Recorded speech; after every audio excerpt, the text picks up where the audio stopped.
Amplify is back. Don't miss the chance to improve every part of your business by connecting with industry experts, hearing best practices from top dealerships, and learning how to optimize your system for profitability at every turn. You don't want to miss the Amplify experience that is designed to help your dealership improve. Welcome to Daily Drive for Tuesday, June 24th, 2025. I'm Jamie Butters, Executive Editor of Automotive News in Detroit. And I'm Kellen Walker in Las Vegas. Today on the show, Nissan shareholders give the new CEO an earful. Some analysts see Mexico remaining a crucial auto hub, and small auto suppliers grapple with turbulent trade policy. Plus, J.D. Power's Kathleen Risk and Lisa Bohr assess driver assist systems. When we look not just at Tesla, but across these naming conventions, right, they often allude to maybe more capability than what's truly there, right? And consumers don't understand that. Let's run through all the news you need to know to keep up in the auto industry. Nissan CEO Ivan Espinosa had to restore order at the annual shareholders meeting after being interrupted by unruly attendees. He consolidated his fledgling control of the money-losing automaker as shareholders replaced old guard board members Jean-Dominique Senard, the Renault chairman, and Espinosa's predecessor, Makoto Uchida. Espinosa opened the meeting by apologizing for Nissan's dismal financial performance and its failed merger attempt with Japanese rival Honda. The company's youngest ever chief faced tough questions from mom-and-pop investors at the meeting June 24th in Yokohama. Attendees focused on Espinosa's ramped-up restructuring plan, which is still taking shape. The aim is to cut 20,000 jobs, shutter 7 factories, and slash $3.5 billion in costs by March 2028. How exactly to do so hasn't been decided. Espinosa pledged to, quote, promptly inform employees and stakeholders as soon as decisions are made.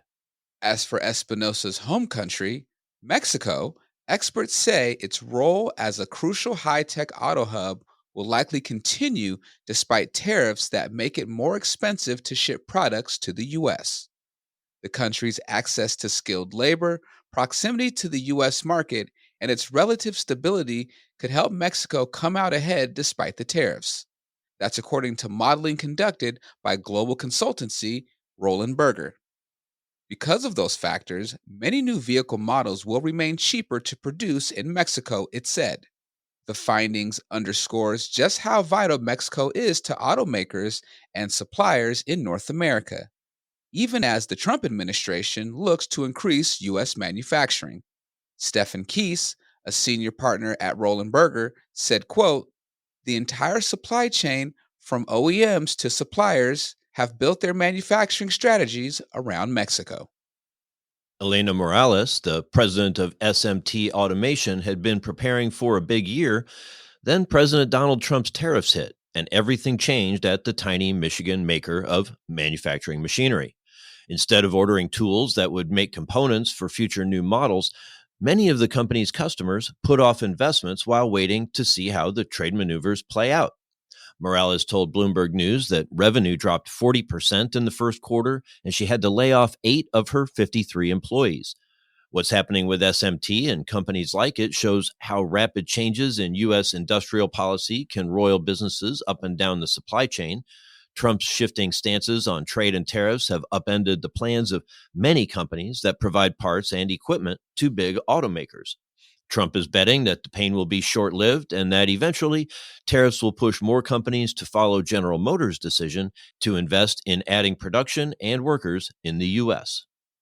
And a ship that caught fire in the Pacific Ocean earlier this month has sunk. The vessel was abandoned in the middle of the Pacific about 360 miles from land. It was carrying about 3,000 vehicles, about 800 of them were EVs. Fire damage was compounded by heavy weather, according to the vessel's manager, Zodiac Maritime. It caused the ship to take on water and ultimately sink on June 23rd. Smoke was initially seen emanating from a deck carrying electric vehicles.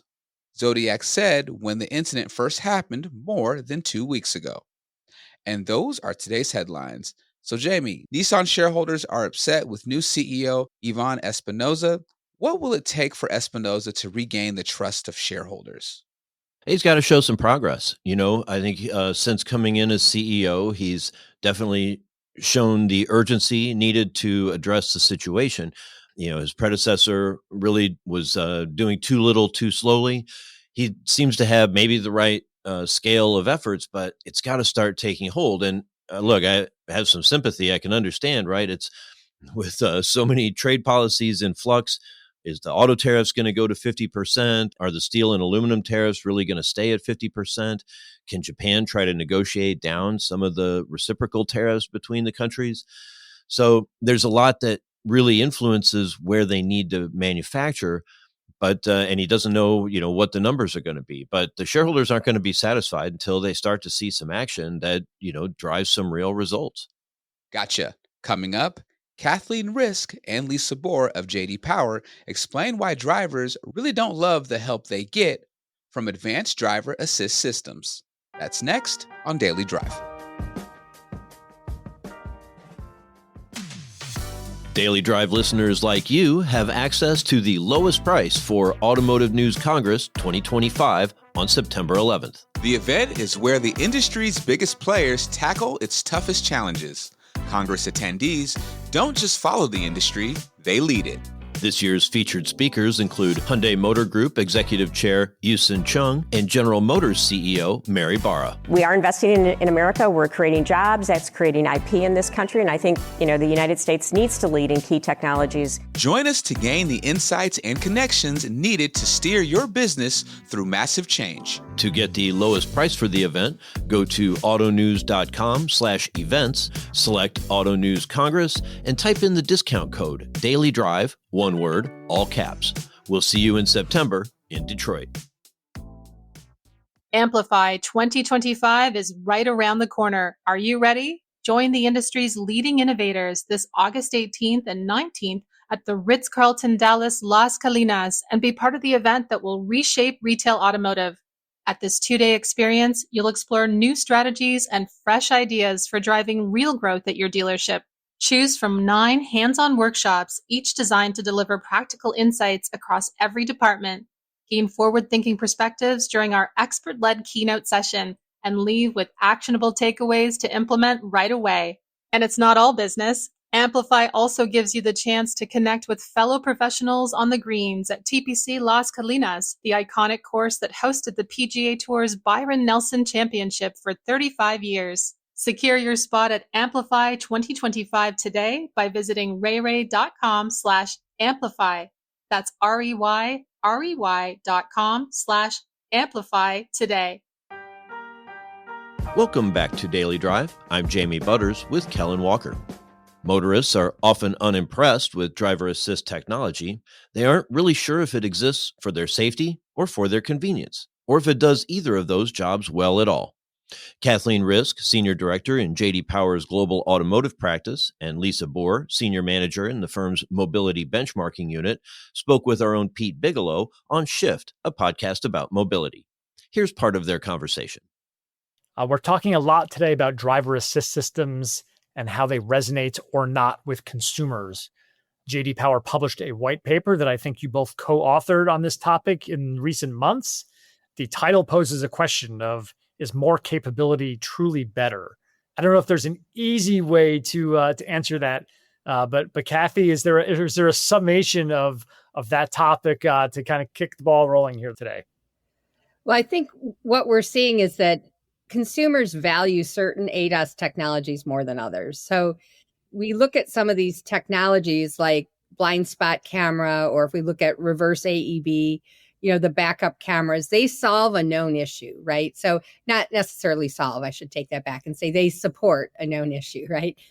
So that really helps consumers. And then consumers, even if the technology might be difficult or it might be a bit annoying, they appreciate that technology because they know there is an issue there. But with some of the other ADAS technologies, it feels like the industry's pushing it a bit on them, and they're not as well received because they're not solving that problem. The value isn't there. And then when we make them even more complex, like we can take our hands off the wheel, they're not ready for all of that. So we've had lane departure that alerted them a million times. And then we have lane keeping assist that ping pong them back and forth. And now as we're going into L2, or if we want to call L2 plus for systems that are even a higher level of capability with lane centering and with AC adaptive cruise control, now we say, well, just trust us. You can take your hands off the wheel, and they're not ready for some of that. Like, we can change lanes for you, all of this additional capability, the trust isn't there yet. All right. So if I hear the first part of that right, if you solve a known pain point, that perhaps is where most of the value or most of the favorable sentiment is right now.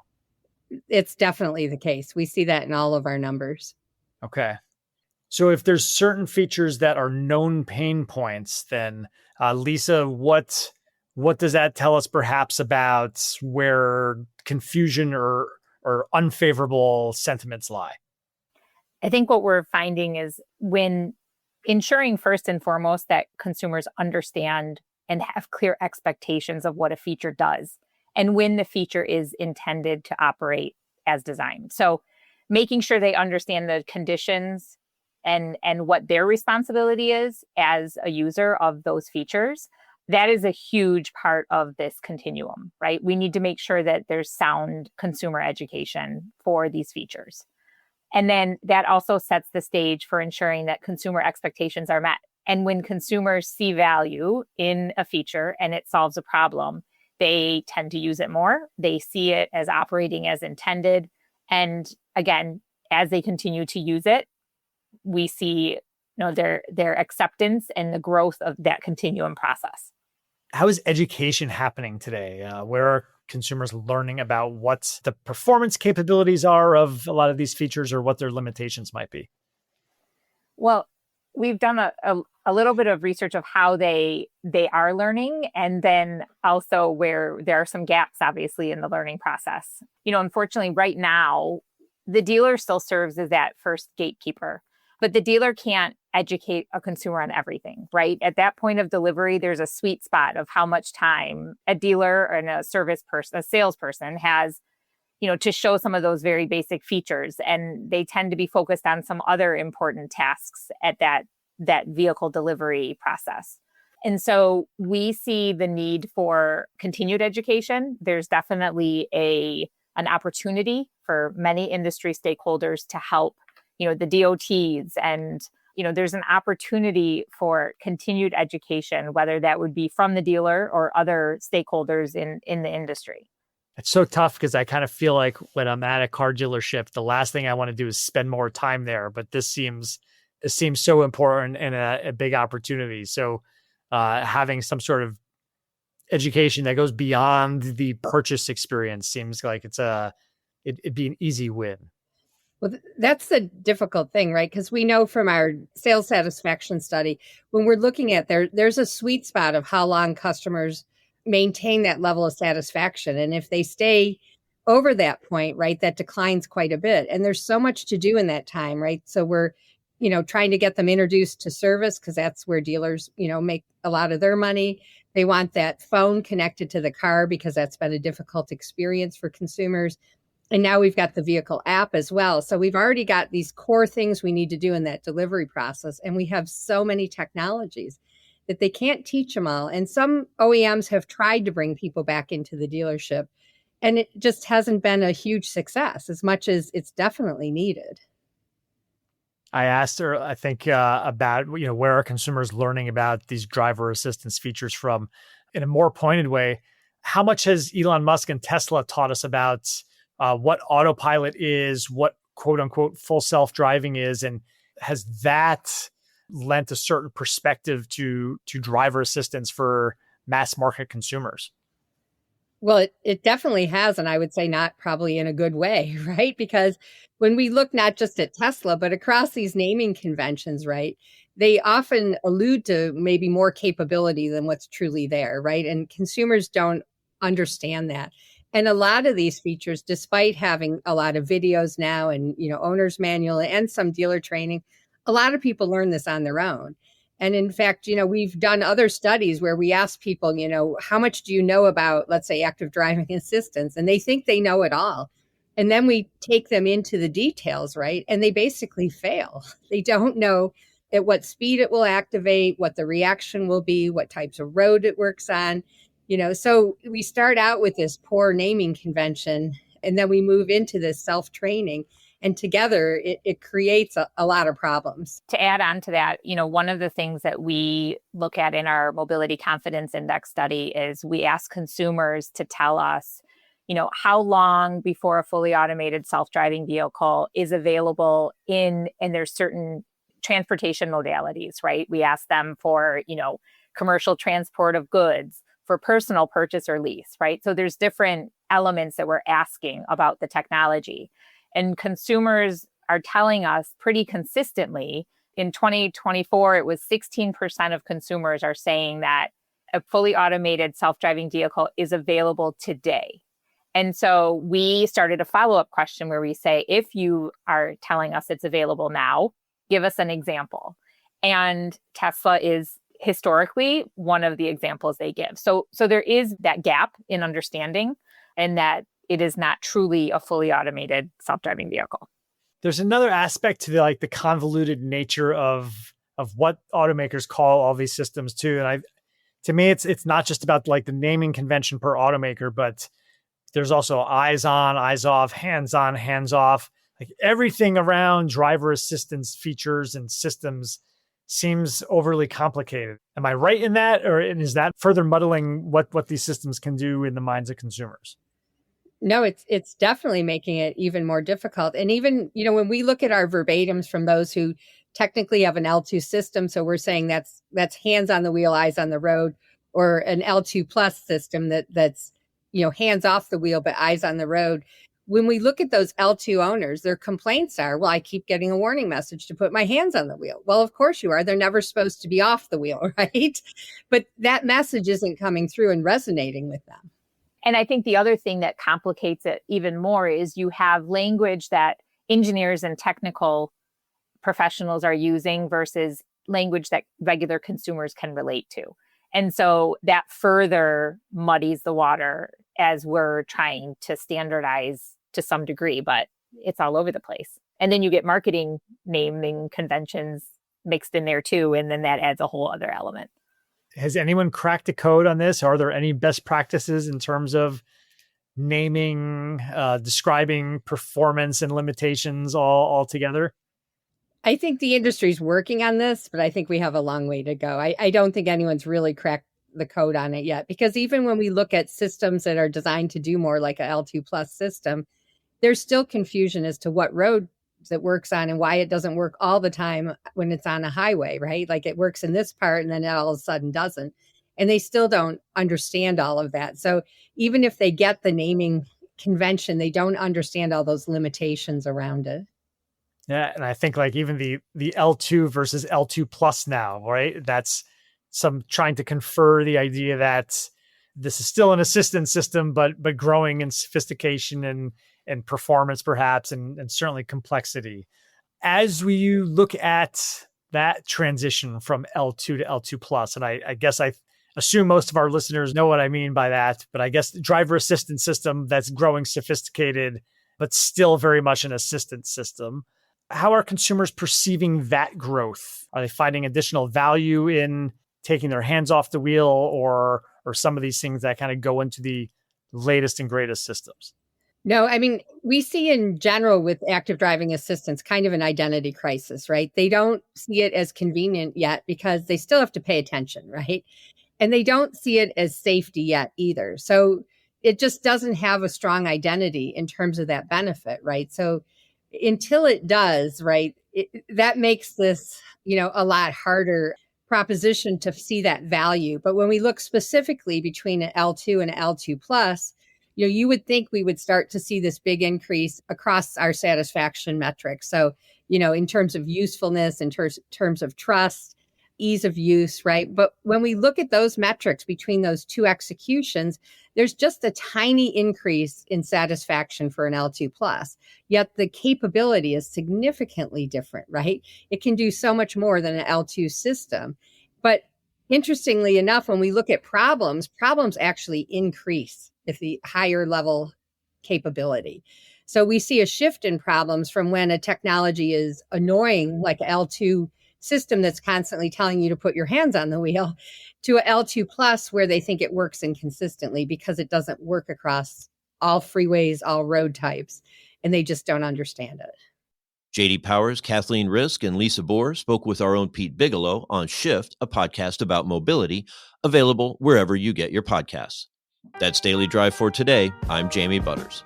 And I'm Kellen Walker. Thanks to Hans Greimel and John Irwin for their reporting for today's show. You can get the latest news on automated driving, shareholder discontent, and everything happening in the auto industry at autonews.com. Come back tomorrow for my interview with Lucid Motors interim CEO, Mark Winterhoff. We'd love to hear from you. Let us know what you think of the show and the topics we covered today. Send us an email at dailydrive@autonews.com or leave us a voicemail at 313-444-2774. And if you enjoy the podcast, remember to like, leave a review, and subscribe so you never miss an episode.